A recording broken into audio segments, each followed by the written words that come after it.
One of the ways to create safety in relationships is to identify your roles and don't mix them up too much. So, for instance, the role of your best friend is not going to be the role of your counselor, and the role of your counselor won't be your friend.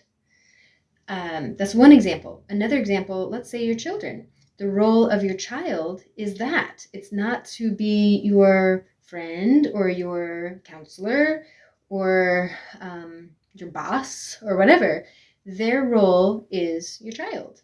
And so a lot of times what I see happening is people will try to get their friends to play the role of their coach or therapist, and it's just too much for them. Like, they're actually not equipped to handle that, and that's not what they signed up for.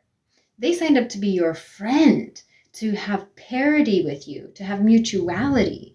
And so, yes, you need support. And when you do, look for the kind of support you need and a person to fill that role. In the example of the coach or therapist, go hire a coach, hire a therapist, somebody whose job it is to be there for that specific issue you're trying to work through, to show up for you in that way. Then with your friends, you can discuss that kind of stuff and you have mutuality there still. You're not making them responsible for your well-being and they don't feel overtaxed in the relationship. You can still bring that connection and talk about the lighter stuff, because your need to have whatever these issues are managed, you're getting that met with a person who holds that role. And so this applies to responsibilities and boundaries as well.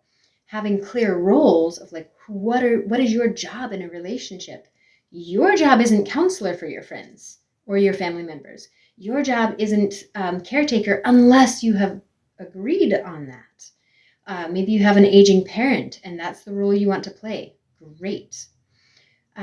Just be clear about what those roles are. That way you don't get confused